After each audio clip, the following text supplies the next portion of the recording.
Charming introduction. I really appreciate that, Tim. Now, here's the thing. We all have a brain. We are all smart. And we don't have to believe baloney. And we can probably even discern baloney when it's dished out to us. I'm going to give you examples in the arts of baloney.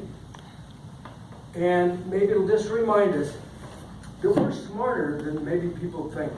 Things are passed off as masterpieces, and really they are baloney.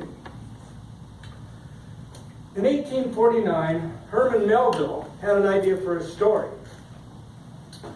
It was about this giant whale named Moby Dick, and about this Captain Ahab who had a wooden leg because of Moby Dick, and about how, for about 400 pages, he chases all over the seven seas after Moby Dick.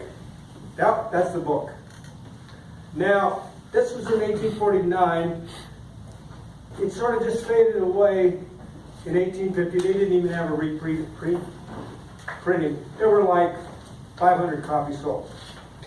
Pretty much forgot about it. Melville died in 1891.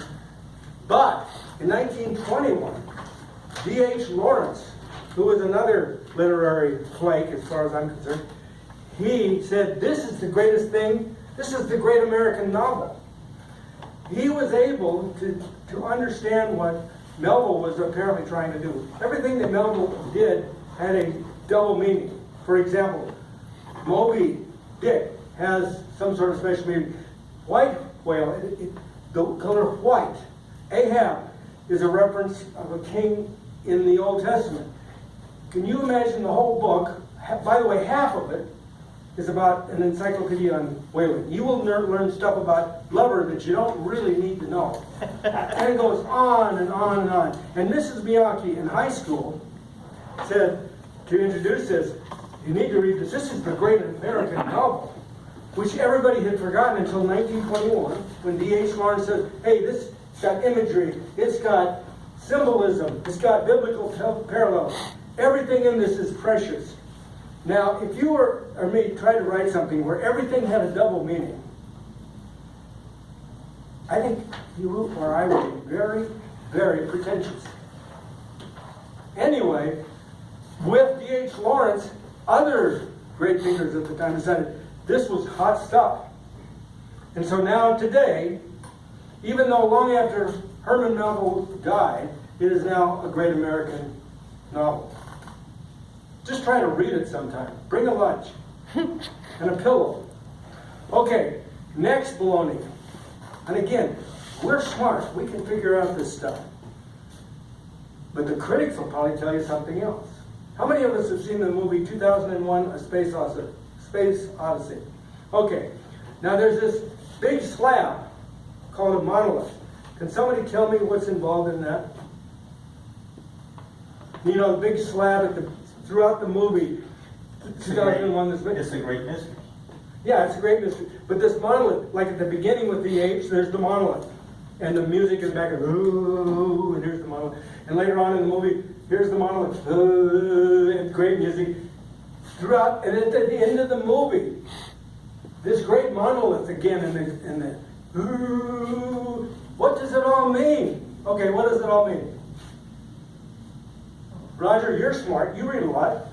It's been so long since I've seen that, I can't remember the details. I'm sorry. Okay, well, that's okay because there were no details. That's the big, it's called throwing the spaghetti against the wall.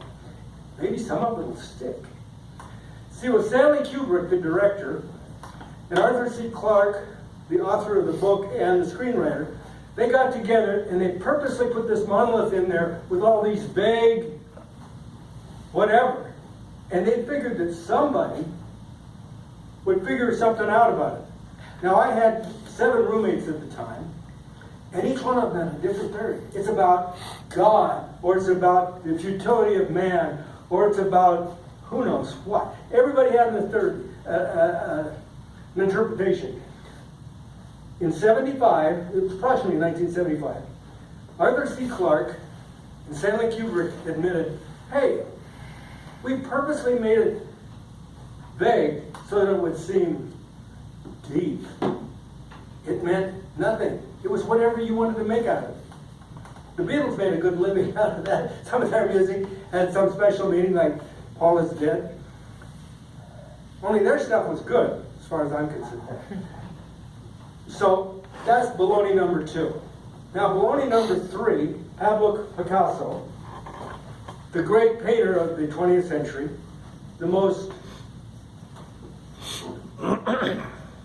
monetarily rewarded, the most influential. He created new art forms, new styles, new technique. He was a great influence on other artists throughout the 20th century. A few months before he died, he was like 79. In an interview, he was asked, well, where did you get your inspiration for all these new styles and art forms? What was your message? And he said, the critics.